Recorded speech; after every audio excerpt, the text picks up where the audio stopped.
Hey everyone, it's Mark. This is my recap for Pokémon Journeys episode 122, the Semifinals I, Sweep.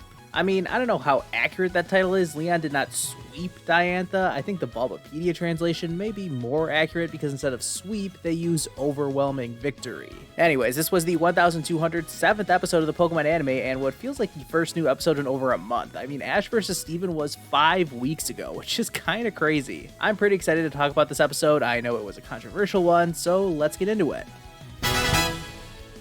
The episode starts at the hotel near Winden Stadium, where Go has been up all night working on something. He's been organizing data that the Project Mew team has sent him. It's not anything new, we've seen these images before, but at least it was cool to see Go prepping for what's to come with Project Mew. With today being the day for both semi-final matches to take place, Ash is spending his free time in the morning doing some last-minute training. Dragonite is especially fired up, giving Ash a very aggressive hug, one that sends the two of them all the way over to where Cynthia is doing her last-minute preparations. Neither of them really say anything too notable here. It's not like there's any hostility or anything going into their match. If anything, all this interaction did was fire up Ash even more for their battle. Suddenly, these two kids come along interested in all the Pokemon. Their names are Vic and Toria. Get it? Vic, Toria? So clever. Vic is in awe of these two Masters 8 members, and he says that he wants to one day pull off a move like 10 million volt Thunderbolt. Yeah, good luck with that one, kid. The topic changes to everyone's first Pokemon, and Cynthia reveals that Garchomp was her first Pokemon. She tells the story about how she took care of it as an egg and how it eventually hatched into a Gibble. It's pretty cool getting this kind of backstory about Cynthia, even if it was pretty brief.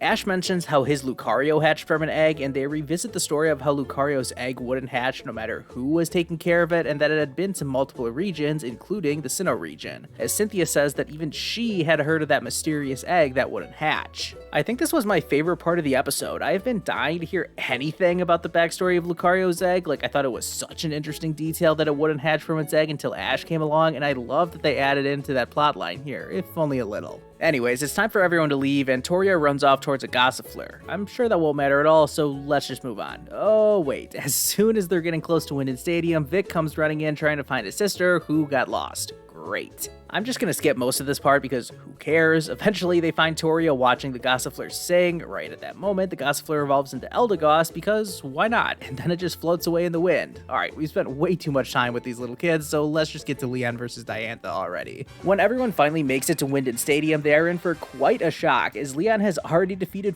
4 of Diantha's Pokemon. Yeah, after they spent that whole episode bigging up how great Diantha's tactics were with Aurorus and Gourgeist, they just skipped their part in the battle, and now Diantha is down to only Goodra and Gardevoir. In classic Masters Tournament fashion, the Pokemon pretty much just stand still as Diantha sends a Fire Blast Rillaboom's way, but through the power of drum beating, Rillaboom shakes it off like it was nothing. Yeah, I kind of agree with Diantha on this one. Anyways, Rillaboom absolutely smacks Goodra with acrobatics, and that's enough to knock it out, leaving Diantha with just 1 Pokemon remaining. Wabam Z are still covering the tournament, and they give us a quick recap of what we've missed. For some reason, they showed Diantha's Tyrantrum hitting Leon's Dragapult with Hyper Beam, not sure how that worked, but anyways, it looks like Leon's Rillaboom has KO'd 4 of Diantha's Pokemon. Whoa. Jessie is less than satisfied after seeing Gourgeist get eliminated earlier, but at least Diantha still has Gardevoir left, who is able to dodge Rillaboom's attack before using Psychic to knock it out. Leon's Rillaboom must be really strong. It's only been defeated by Alon's Charizard and Diantha's Gardevoir. Leon decides to send out Charizard as his 3rd Pokemon, so he's clearly not messing around. Diantha knows she'll need to be at her best to defeat this monster, so it's time to Mega Evolve. I wonder if we are really going to see Mega Evolution in every Masters Tournament battle. Anyways, Leon answers in kind by Gigantamaxing his Charizard. He's not taking his opponent lightly by any means. Diantha's next move is a surprise. She busts out a super effective Thunderbolt, dealing major damage to Charizard. Of course, it hangs on, and Leon calls for G-Max Wildfire, which is usually his finishing move, but here we go. Instead of directly hitting Gardevoir, it kind of whips up like a flame vortex around it, and this allows Diantha to counter with Psychic, which not only disperses the flames, but also sends Leon's attack back at him. This was a great counter, as now Leon is forced to use Max Airstream just to stop his own move from hitting him, and it's basically a stalemate between this Mega Max move collision. Leon calls for 1 more G-Max Wildfire, and this screenshot probably just looks like an indistinguishable mess of colors, but what happens next is that Charizard's G-Max Wildfire breaks through Diantha's Psychic attack, and I guess since Gardevoir was still using Psychic, this meant that it couldn't dodge? I don't know. Anyways, Diantha knows she's in trouble, and sure enough, this massive attack is powerful enough to knock Mega Gardevoir out, winning Leon the battle. Diantha is gracious in defeat, while Leon is humble as ever in victory. Ash is getting fired up now that he knows Leon is waiting in the finals, while meanwhile Cynthia is excited to see the passion in Ash and Pikachu's faces. And with that, the episode comes to an end with Ash versus Cynthia still to come.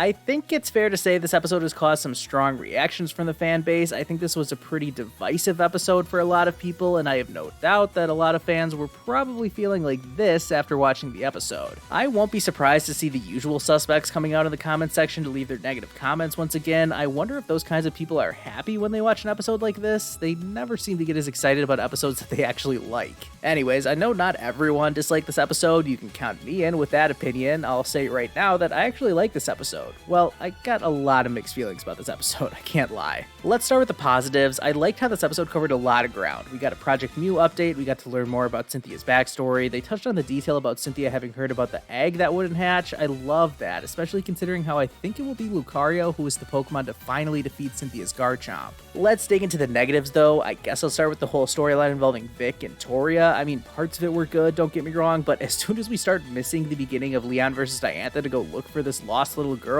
yeah, you've lost me. Once we finally got to the battle, well, I'll be honest, I was actually decently pleased with what we saw. I know that will sound crazy to some of you, but hear me out. I came into this episode having incredibly low expectations for Leon versus Diantha. Like, the title of the episode was either Sweep or Overwhelming Victory, so they literally told us how the battle is going to go. So, I don't know what people were expecting to happen, but this battle played out pretty much exactly how I thought it would. Now, that does not mean I was a massive fan of this battle, let me make that clear. I did like the Gigantamax Charizard vs Mega Gardevoir showdown. It was pretty unique and made both Pokemon look pretty strong. I mean, sure, Gardevoir did take that G-Max Wildfire head on and get KO'd, but I don't remember Gardevoir being an especially bulky Pokemon. In fact, I think it's quite the opposite. The big surprise to me here was that they showed us that Rillaboom knocked out 4 of Diantha's Pokemon. I mean, I guess I can't say that for sure, but these images definitely made it look that way. Winning so decisively does make Leon look like an incredibly powerful trainer. I think this rubs a lot of people the wrong way because A, I know Leon is not the most well-liked character around, and B, this makes him look like he should be way above Ash's level should they battle each other, which they probably will soon enough. As for my opinion, I think this did a good job making Leon look strong, which should be the point since he's the undefeated champion and final boss of Ash's adventure in Pokémon Journeys. Do I think this makes it unrealistic for Ash to go toe-to-toe with Leon?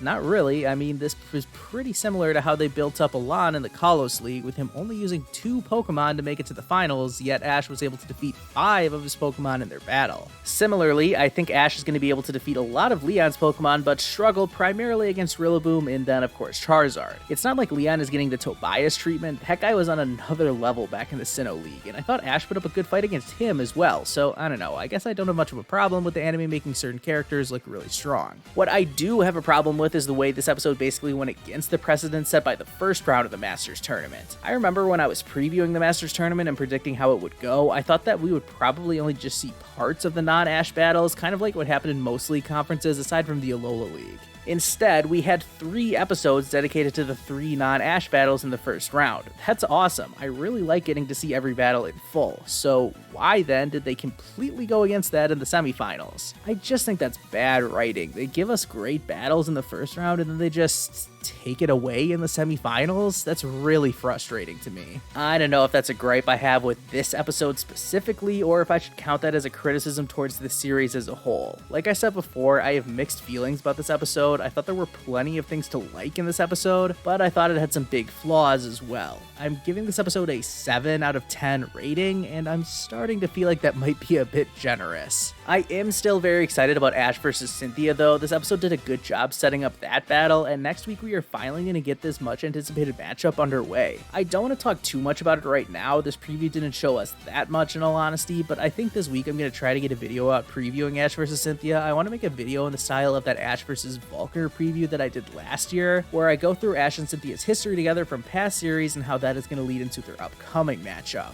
One thing I will say is that Ash is coming into this big semifinal matchup on a hot streak. If only trainer battles are counted, as of this episode, Ash is on his longest winning streak ever. ever, totaling 71 episodes and counting, having last lost to Rinto in episode 51 of Journeys. Ash is on the top of his game, so Cynthia better be ready for a real fight. I'll end things off there for now. I was super excited to finally make a video again after taking some time off. I've been trying to take it easy after my Achilles surgery, but I am starting to get back to a little bit of normalcy, so expect some more fun content on your way soon. Thank you all so much for watching. Be sure to like this video and subscribe to my channel if you haven't already, and I'll see you guys next time.